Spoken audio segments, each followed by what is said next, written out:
Hello and welcome to the Facet Lab. My name is Nikita, and in today's video I'm going to be showing you how to read a faceting diagram. Now this is going to be a simplified version just for all the beginners out there who are looking at this and getting extremely confused, or maybe you're looking at it for the first time in your life and it's a little bit overwhelming. I'm here to tell you it is not as difficult as it looks. I promise. So to begin, I think we should start at the top of the page. As you can see here, we have got the name of the design, the date the design was made, some of the faceting data, the size data, design data, some comments from the creator of this design, and your angles and indexes and some notes for you on the side. So now this design was made by me, Colundris & Co. or K & Co. and it is one of my simple round designs. This design is usually considered a diamond cut. It is the style of facets and the Pavilion style. Now as you can see at the top here where it says NK, which is the author, which is me, Nikita Colundris, and it was made on September 2025. You can put the exact month, but usually just the month and the year that the design was made. So moving on to facet data, on the left hand side you can see it says Pavilion Facets and the number 24. That means on the Pavilion, which is this block here, there are 24 facets. So if you count each one of these, it will equal 24. The girdle facets are 16. So all of these here, 1, 2, 3, 4, 5, 6, 7, 8, we can see from this angle, but there are 16 in total. The crown facets here are 32 plus 1. This here is the crown angle of the gem. So from the top down, we can see we have 32 facets on the side, and of course the table is included, which is why it says plus 1. So in total, 33 facets on the top. And here, as we can see, it says total is 73 facets. That means the gem as a whole has 73 facets. Using the total facets, we can determine whether or not we like the design, we are happy with the number of facets, and how long it will take to cut, pre-polish and polish all of those facets. But moving on to the right side, we have tiers. So here we have the Pavilion tiers, girdle tiers, crown tiers, and the total tiers. So now what this means is on the Pavilion tiers we have 2 tiers. That means we have a P1 and P2. 2 tiers on the Pavilion. So these small triangles here are the first tier, and these inner sharp triangles are the second tier. In total on the Pavilion we have 2 tiers. On the girdle we have 1 tier because they are all the same and there's no secondary girdle.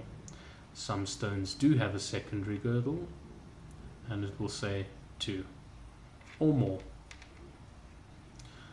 On the crown we have 3 plus 1, again including the table with the plus 1, which means we have 1 tier here. So all of these stars here are tier 1. These stars here are tier 2. And these smaller ones here are tier 3. If you have any questions while watching this video, please don't hesitate to ask in the comments below, and I will answer as soon as possible. But moving on, in this section I'm going to skip the size data, and I will do it in a following video. But just to give you a basic understanding of what the size data is, the size data determines the size of the stone where this design will work best. So maybe your design will work better with a stone that is 6 millimeters instead of a stone that is 12 millimeters or 8 millimeters. Sometimes your design may work better with a 3 millimeter stone, and if you cut this design with a larger stone, it might not look right. The design might look off. The stone might be windowed. So this data is quite important, but there are some calculations that you have to make in order to figure out what the ratio of your stone should be. But I will do that in the next video. But moving on to the design data, here we have the RI range, the symmetry, the index gear, and the shape. Now, of course, this is my round design, and as you can see, the shape, it says round, and the index gear is 96, which is the wheel that you have on your machine to choose your indexes. The most common indexes are a 96 and a 64. There are other index gears, but those are the most common. In my case, I use a 96 index cutting wheel. The symmetry I will also get into in the next video, just because it is quite complex to understand, and this usually you use in GemCut Studio when you are creating these designs. But at the top here we have the RI range, or in other words, the refractive index range.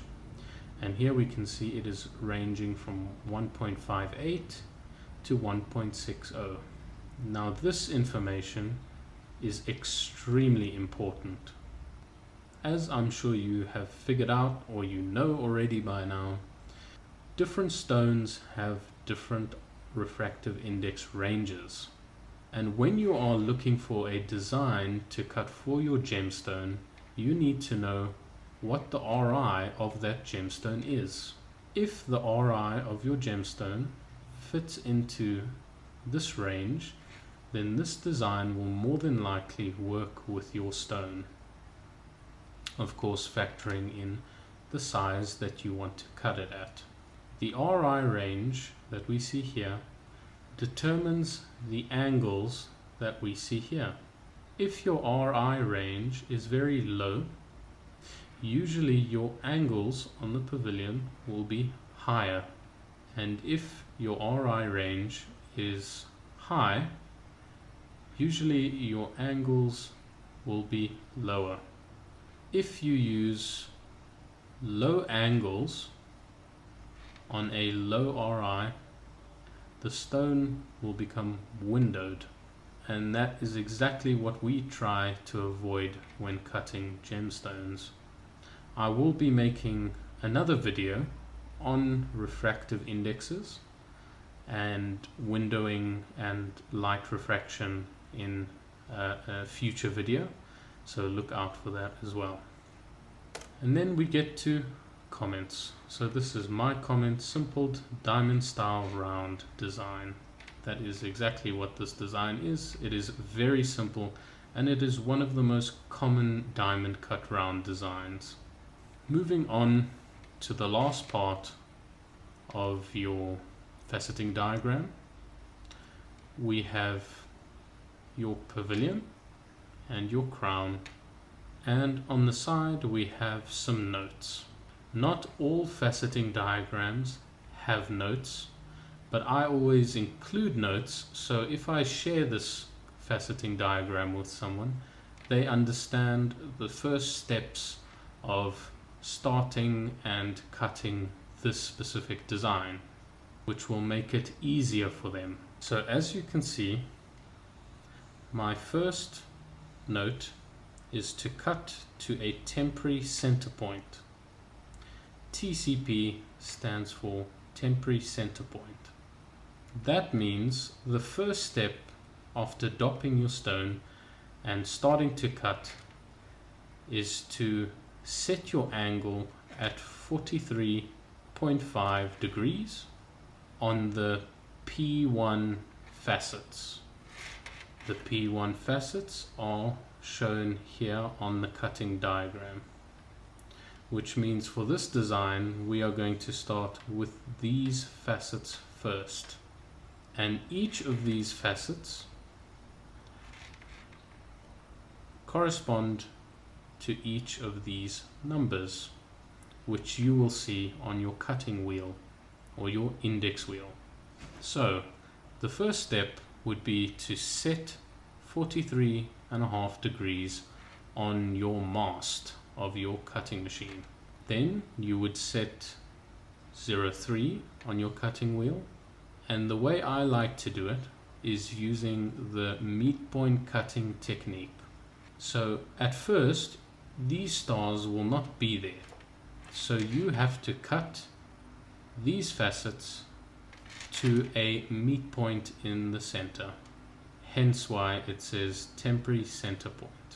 The next step is to set the stone size using the girdle facets indicated by G1, which are these tier of facets.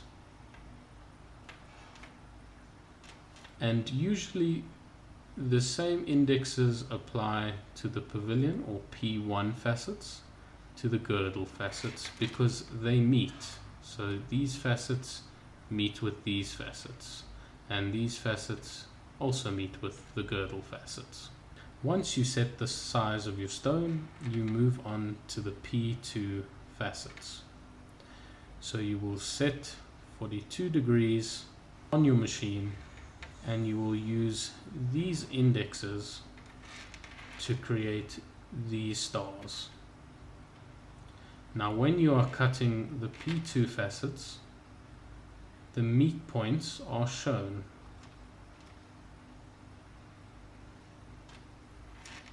As you can see, we will meet at G1 and P1.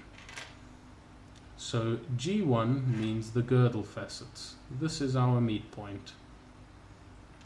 Once all of your Pavilion facets are cut, you will pre-polish and polish them using the same angles and the same indexes for the Pavilion. Once you have finished polishing your gemstone, you will move over to the crown. You will transfer your stone to another dop and begin cutting on the crown side. And the same applies what we did with the Pavilion to the crown. We start from C1 at 40 degrees on your mast, and we cut these indexes. As you can see, the first tier corresponds to the P1. At the top of the page we can see C1, C2 and C3, and here are the different meet points for the crown facets. Once cutting in C1, C2 will meet at the girdle, then C3 will meet at C1. The table will meet at C2. Then again you polish, pre-polish and polish the same way using these angles and these indexes. Of course the table is always separate, as it is usually the last facet that is cut in and polished.